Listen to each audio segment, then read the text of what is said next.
Bismillahirrahmanirrahim. Assalamualaikum warahmatullahi wabarakatuh. Perkenalkan, nama saya Nani Setiari dengan NIM 186205092 dari kelas NR3 Prodi PG PAUD Universitas Pancasakti Bekasi. Tugas UTS, metode perkembangan bahasa dengan stimulasi yang berperan dalam mengembangkan berbicara anak.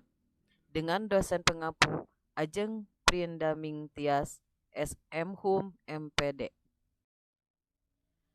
Perkembangan adalah perubahan yang berlangsung seumur hidup dengan bertambahnya struktur dan fungsi tubuh yang lebih kompleks dalam kemampuan gerak kasar, gerak halus, bicara dan bahasa, serta sosialisasi dan kemandirian.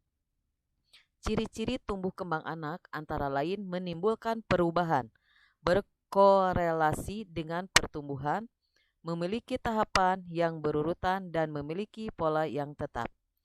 Perkembangan berbicara dan menulis merupakan proses yang menggunakan bahasa ekspresif dalam membentuk makna. Perkembangan berbicara pada masa awal seorang anak adalah bergumam dan mengumam. Menurut Dyson, bahwa perkembangan berbicara terkadang individu dapat menyesuaikan dengan keinginannya sendiri. Hal ini tidak sama dengan menulis.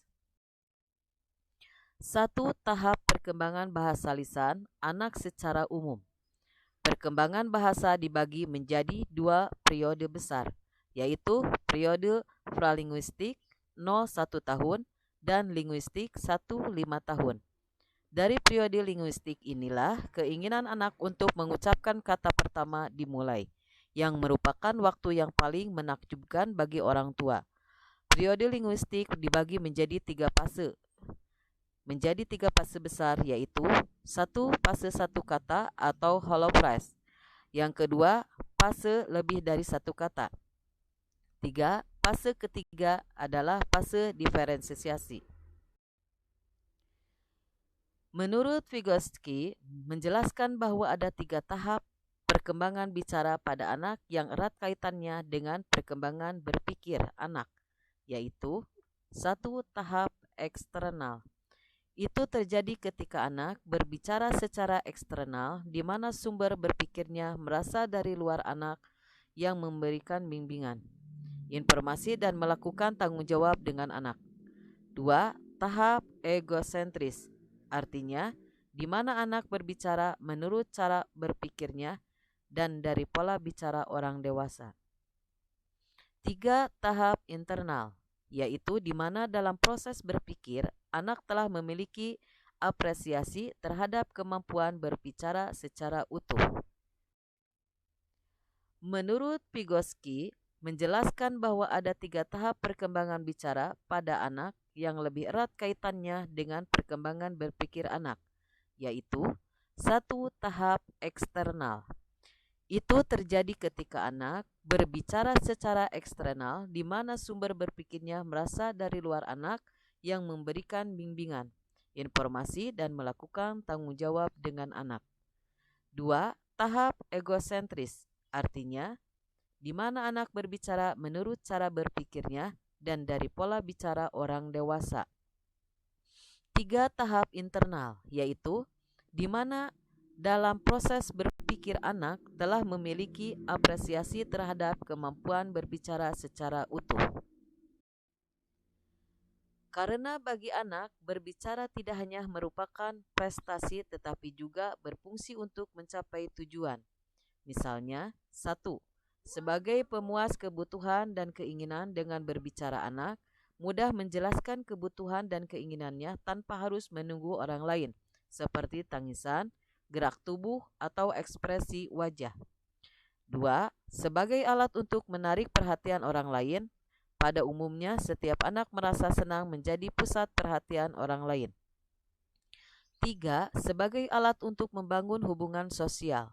4. Sebagai alat evaluasi diri. 5. Mampu mempengaruhi pikiran dan perasaan orang lain. 6. Untuk mempengaruhi perilaku orang lain. Faktor IAF yang mempengaruhi perkembangan bahasa. Pengenalan bahasa sejak dini diperlukan untuk memperoleh kemampuan berbahasa yang baik dalam bukunya Psikologi Perkembangan Anak dan Remaja. Samsu Yusuf mengatakan bahwa perkembangan bahasa dipengaruhi oleh 5 faktor, yaitu faktor kesehatan, kecerdasan, status sosial ekonomi, jenis kelamin, dan hubungan keluarga. Secara rinci dapat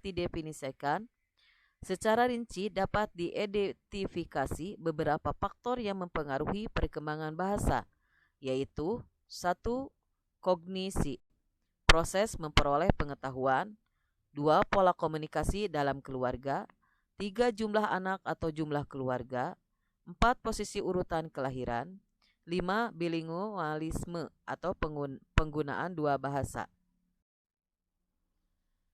2. Keterlambatan dan bahaya atau gangguan dalam perkembangan bicara pada anak. Gangguan atau bahaya perkembangan bicara pada anak adalah 1. Kelemahan dalam berbicara atau speaking kosakata. 2. Lambat mengembangkan bahasa atau berbicara. 3. Sering berbicara tidak teratur. 4. Tidak konsentrasi dalam menerima kata atau bahasa dari orang tua atau guru. Kesalahan umum dalam mengucapkan atau bahasa berbicara pada anak adalah 1. Menghilangkan satu suku kata, lebih biasanya terletak di tengah kata, misalnya buffet sedangkan butterfly. 2. Ganti huruf atau suku kata seperti toli sedangkan dolly. Handkerchief sedangkan handkerchief. 3.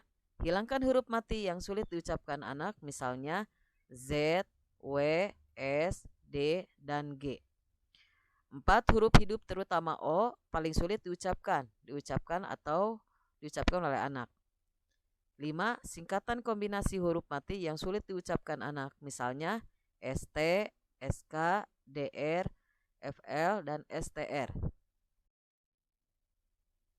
Cara merangsang anak agar cepat berbicara yang efektif. 1. Ajak anak bernyanyi. 2. Sering-sering ajak anak berbicara. 3. Terus mengulang kata yang sama. 4. Jangan terlalu lama menatap layar TV atau HP. 5. Membacakan dongeng. 6. Memahami bahasa tubuh anak. 7. Mencukupi nutrisi hariannya. Jadi kesimpulannya, perkembangan bahasa dibagi menjadi 2 periode, yaitu perkembangan bahasa dibagi menjadi 2 periode besar, yaitu 1. Periode pralinguistik 0-1 tahun dan linguistik 1-5 tahun.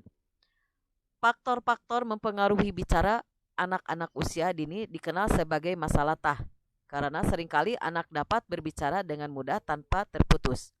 Perkembangan bicara anak tergantung pada pertumbuhan bicara atau pernapasan bicara anak. Dalam pembelajaran berbicara pada usia dini, anak tua memegang peranan yang sangat penting. Karena tanpa bantuan orang tua, anak tidak dapat berbicara. Anak tidak akan dapat berbicara. Adapun tujuan perkembangan bicara anak untuk melatih mengucapkan kosakata, misalnya mam. Artinya di sini anak mengatakan makan. Akibat dari dampak keterlambatan bicara atau speak disorder anak dipengaruhi oleh lingkungan tempat tinggal anak dan kurangnya pola asuh dari orang tua untuk mengajarkan anak berbicara. Demikianlah pemaparan dari saya. Mohon maaf bila ada kesalahan dan kekurangan. Wabillahi taufiq wal hidayah. Wassalamualaikum warahmatullahi wabarakatuh. Terima kasih.